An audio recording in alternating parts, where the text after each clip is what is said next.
اعوذ باللہ من الشیطان الرجیم بسم اللہ الرحمن الرحیم۔ اب یہاں سے 6 رکوع میں نے عرض کیا تھا کہ نصف ثانی کو 3 حصوں میں تقسیم سمجھیے، پہلے 2 رکوع مکمل ہو گئے 11واں اور 12واں، اب 6 رکوع مسلسل چلیں گے غزوہ احد کے حالات پر۔ پہلے وہ غزوہ سمجھ لیجئے کہ تھا کیا۔ غزوہ بدر کا چونکہ تذکرہ ہوگا وہ تو سورہ انفال میں ہم پڑھیں گے، ترتیب مصحف اور ہے، زمانی ترتیب نہیں ہے، ترتیب نزولی نہیں ہے۔ غزوہ بدر میں مسلمانوں کو بہت زبردست اللہ نے فتح دی، کفار مکہ کو بڑی زک پہنچی، 70 بڑے بڑے تقریباً سارے ان کے بڑے سردار مارے گئے۔ ان کے اندر اب جو جلن تھی اور غصہ تھا، اور عرب کا یہ مزاج تھا کہ بدلہ لینا ہے، لہذا 1 سال کے اندر انہوں نے پوری تیاری کی، تمام جو بھی کر سکتے تھے ساز و سامان جمع کیا، 3000 کا لشکر لے کر۔ اور اب ابو سفیان، ابو جہل تو مارا جا چکا تھا، وہ تھا سردار جو کہ بدر میں آیا تھا فوج لے کر۔ اب ابو سفیان جو ہیں وہ چونکہ بعد میں ایمان لے آئے، ان کے نام کو تو ہم ادب کے ساتھ ہی لیں گے، اب وہ سردار تھے اس وقت، اور وہ 3000 کا لشکر لے کر آئے، اور اس دفعہ وہ اتنا اہتمام کر کے آئے تھے کہ ہماری فتح یقینی ہے۔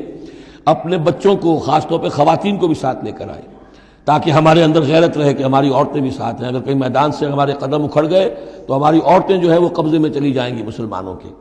تو ہند جو تھی، اس کی بیوی، ابو سفیان کی بیوی ہند، وہ بھی ایمان لے آئی بعد میں، لیکن عتبہ کی بیٹی تھی، اس کا باپ اور بھائی عتبہ ابن ربیعہ، اور چچا اس کا اور بھائی، یہ 3 جو ہیں بدر میں قتل ہو چکے تھے، مسلمانوں کے ہاتھوں واصل جہنم ہو چکے تھے۔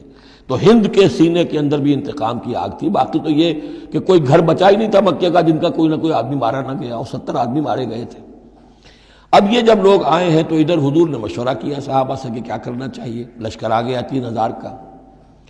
کچھ لوگوں نے کہا کہ ٹھیک ہے، کھل کر مقابلہ کریں گے، ڈٹ کر مقابلہ کریں گے، چلیں گے میدان میں۔ حضور کا اپنا رجحان ادھر تھا کہ یہ صورتحال ایسی ہے کہ ہم اگر مدینے میں محصور رہ کر مقابلہ کریں تو بہتر ہے۔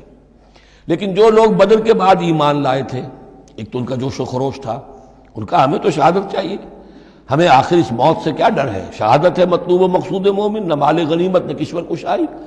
تو حضور نے ان کا لحاظ کرتے ہوئے آپ نے فیصلہ کر دیا ٹھیک ہے، ہم میدان میں جائیں گے، کھل کر مقابلہ کریں گے۔ اس پر جب وہ مقابلے میں پہنچ گئے ہیں، آپ لے کر گئے تھے 1000 آدمی باہر۔ جب آمنا سامنا ہوا ہے تو وہاں عبداللہ ابن ابی یہ کہہ کر اپنے 300 آدمیوں کو لے کے واپس آ گیا۔ اتفاقاً اس کی رائے بھی یہ تھی کہ کھلے میدان میں جنگ مت کرو، بلکہ یہ کہ محصور ہو کر، جو حضور کی رائے تھی وہی اس کی بھی تھی اس وقت۔ لیکن اس وقت وہ یہ کہہ کر کہ جب ہماری بات نہیں مانی جاتی تو ہم خواہ کیوں اپنی جانیں جو ہے جوکھوں میں ڈالیں، وہ 300 آدمی لے گیا تو رہ گئے صرف 700۔ ان 700 میں سے بھی 2 گھرانے ایسے تھے، بنو حارثہ بنو سلمہ، ان کے قدم بھی تھوڑی دیر کے لیے ڈگمگائے، لیکن پھر ان کو اللہ تعالیٰ نے حوصلہ دیا اور وہ جم گئے، وہ 300 چلے گئے۔ اس کے بعد اللہ نے وعدہ کیا ہوا تھا مدد کا، جنگ ہوئی، مدد آئی اور اللہ نے فتح دے دی۔ لیکن وہ ایک درہ تھا مسلمانوں کی پشت پر پہاڑ میں۔ حضور کو اندیشہ تھا کہ ایسا نہ ہو کہ وہاں سے ہم پر حملہ ہو جائے، تو 2 طرف سے ہم چکی کے پاٹ کے درمیان، 2 پاٹوں کے درمیان آ جائیں۔ وہاں 50 تیر انداز آپ نے مقرر کر دیے تھے کہ یہاں سے مت ہلنا، چاہے تم یہ دیکھو کہ ہم سب مارے گئے اور ہمارے گوشت جو ہے وہ کوے اور چیلیں کھا رہے ہیں، تب بھی تم نے نہیں ہلنا یہاں سے۔ لیکن جب مسلمانوں کو فتح ہو گئی، وہاں اختلاف ہو گیا کہ حضور نے جو فرمایا تھا وہ شکست کے سلسلے میں تھا، اب تو فتح ہو گئی ہے، چلو اب چل کے مال غنیمت جمع کرنے میں باقی تم لوگوں کا ساتھ دو۔ جو وہاں کے لوکل کمانڈر تھے وہ منع کرتے رہے کہ ہرگز مت ہلو، حضور کا حکم یاد رکھو۔ وہ تعویل کر چکے تھے حضرت حضور کے حکم کی۔ 35 چلے گئے، 15 رہ گئے۔ خالد ابن ولید اس وقت جو تھے، کیولری جو تھی، جو گھڑ سوار تھے ان کے جو ہے وہ کمانڈر خالد ابن ولید تھے، ایمان نہیں لائے تھے ابھی۔ ان کی عقابی نگاہ نے دیکھ لیا کہ وہ درہ خالی ہے، تو ادھر تو شکست ہو رہی ہے۔ وہ اپنا 100 گھوڑوں کا جتنا بھی گھوڑے تھے ان کا لے کر پورا کا پورا رسالہ، اور وہ پیچھے سے آ کر حملہ کیا، اور وہ فتح شکست میں بدل گئی۔ 70 صحابہ شہید ہو گئے، حضور بھی زخمی ہو گئے، دندان مبارک شہید ہوئے، خون اتنا گیا کہ یہ بھی مشہور ہو گیا، کیونکہ بے ہوشی طاری ہو گئی تھی کہ حضور کا انتقال ہو گیا ہے۔ لیکن پھر یہ ہے کہ ہمت کر کے لوگوں جمع ہوئے، حضور نے لوگوں کو پکارا، پھر آپ نے یہ فیصلہ کیا کہ پہاڑ پر چڑھ کر اور وہاں پر اس وقت بچاؤ کر لیا جائے، تو تمام مسلمان پہاڑ پر چڑھ گئے۔ اب موقع یہ تھا ان کے لیے، ابو سفیان اور دوسری طرف جو یہ ان کے ساتھی جو کیولری کے سردار تھے خالد ابن ولید، ان میں اختلاف ہو گیا۔ خالد ابن ولید کا کہنا یہ تھا کہ ان کا پیچھا کرو اور ختم کر کے ہی چلو، یہاں سے پہاڑ پر چڑھو۔ ابو سفیان نے کہا نہیں، یہ بہت خطرے کی بات ہے، وہ اونچائی پر ہے، اوپر سے پتھر پھینکیں گے اور ہمارے گھوڑوں کا بھی نقصان ہوگا، ہمارا بھی ہوگا، اب ہم نے بدر کا بدلہ لے لیا ہے، اب ہم چلتے ہیں۔ وہ وہاں سے چلے گئے۔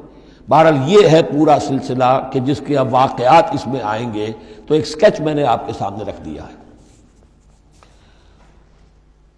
وَإِذْ غَدَوْتَ مِنْ أَهْلِكَ تُبَوِّئُ الْمُؤْمِنِينَ مَقَاعِدَ لِلْقِتَالِ، اور یاد کریے اے نبی صلی اللہ علیہ وسلم، جب کہ آپ صبح کو اپنے گھر سے نکلے تھے، اپنے حضرت عائشہ صدیقہ کے حجرے سے آپ برآمد ہوئے تھے، تُبَوِّئُ الْمُؤْمِنِينَ، اور آپ لوگوں کو مقاعد للقتال، آپ لوگوں کو ان کے مورچوں میں بٹھا رہے تھے، یعنی آپ جب صف بندی کر رہے تھے وہاں اور مورچے معین کر رہے تھے۔ واللہ سمیع علیم، اللہ سب کچھ سننے والا اور جاننے والا ہے۔ اذ ہمت طائفتان منکم ان تفشلا، جبکہ دو گروہ تم میں سے ایسے تھے اے مسلمانوں کہ وہ کچھ کمزوری انہوں نے دکھائی، نامردی کا مظاہرہ کیا، ان کے پاؤں لڑکھڑائے۔ واللہ ولیہما، حالانکہ اللہ تعالیٰ ان کا پشت پناہ تھا۔ وعلی اللہ فلیتوکل المؤمنون، اور اللہ تعالیٰ پر ہی توکل کرنا چاہیے اہل ایمان کو۔ جیسا کہ میں نے عرض کیا، یہ بنو حارثہ بنو سلمہ انصار کے دو گھرانے تھے، عارضی سی ان کے اندر کمزوری آئی، بر بنائے تب بشری، لیکن پھر وہ جم گئے۔ لیکن ان کی جو ہے ذکر قرآن میں کر دیا گیا، اور وہ اس پر فخر کرتے تھے کہ ہم وہ لوگ ہیں کہ جن کا ذکر اللہ نے قرآن میں کیا ہے، واللہ ولیہما، کیونکہ پھر وہ عارضی سی جو ان پر آئی تھی کمزوری، وہ رفع ہو گئی۔ اور آپ غور کریں گے کہ وہ جو بدبخت تھے 300 جو چلے گئے عین میدان جنگ سے، ان کا ذکر بھی اللہ نہیں کر رہا یہاں پر، گویا کہ وہ اس لائق بھی نہیں ہے کہ ان کا ذکر کیا جائے۔ انڈائریکٹلی اس کا ذکر آخر میں آئے گا، ورنہ شروع میں نہیں۔ صدق اللہ العظیم۔